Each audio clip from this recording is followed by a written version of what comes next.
Hi there folks, welcome back to Rich Review. So I just got out of seeing Gemini Man, and this is directed by Ang Lee, and now when the trailers for this film were being released, it said from visionary director Ang Lee. Now, what you consider to be visionary and what I consider to be visionary are two completely different things. Now, granted, he made Eat, Drink, Man, Woman, Sense and Sensibility, Crouching Tiger, Hidden Dragon, Hulk, Billy Lynn's Halftime Walk, Brokeback Mountain, and now this. He made a couple other films that I'm not currently aware of, but he definitely made them. Now, were some of those films successful? I mean, also he directed Life of Pi. As I said, are those films successful? Are they critically successful? Did I like them? Now, apparently this script here, and maybe the original guy who wrote the script gets a story by credit.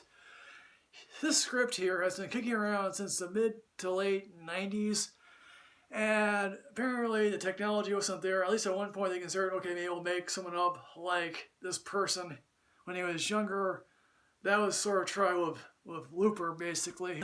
Now, would have this film been interesting back in the mid to late 90s? Maybe, because then CGI technology was not really in the forefront the way it is now. I mean, really the best de-aging CGI technology I've seen comes out of Rogue One with Grand Moff Tarkin. The worst is sort of from the same film of Princess Leia. The Marvel films, they go from various degrees of quality. Now, Will Smith plays a hitman, or a sniper, or depending on what your military profession is. He's a guy that, what do you know, wants to get out of the business.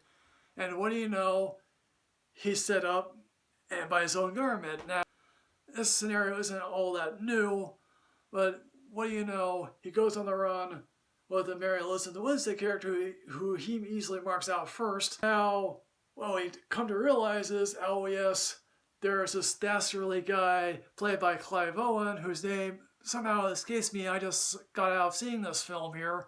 We learn from the backstory his relationship with Clive Owen. It's not a particularly good relationship. Apparently, Clive Owen's clone, the Will Smith character, has been raising him as his son and calls him Junior. And this probably leads to some of the best material in the film here, as when Will Smith is talking to Will Smith. That's actually pretty great. I also say that I think, yes, Ang Lee shoots the action scenes fairly well, whether it be in Colombia or the outdoor set scene. Will Smith fighting against, not discovering that the person sent to kill him is a clone of himself.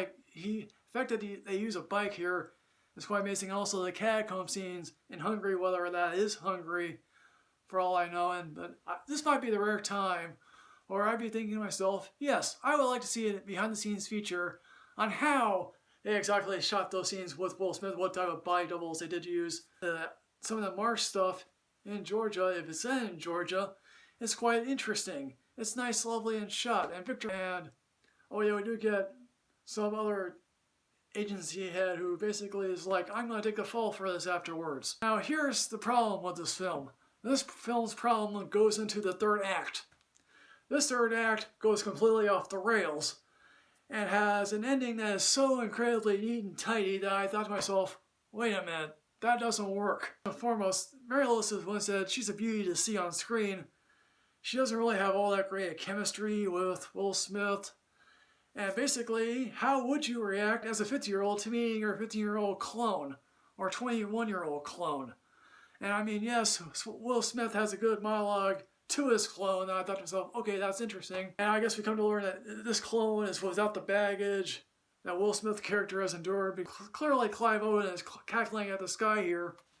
But he does give off a very good monologue towards the end of the film, in which I found myself thinking, yes, he just certainly has a point. Fortunately, it's ruined by the fact that this thing doesn't know where to go anywhere else. And also, yes, there is a key revelation in this third act by a person that's underneath the mask, and I found myself thinking, I know exactly where this revelation is going to go here. And I figured this thing out before the majority of the audience, because this thing is signaled a mile away. So in the end, folks, overall, what I'm going to say about this film here, I'm going to give it a matinee rating, because the first two acts are quite good, even though it doesn't start off promisingly.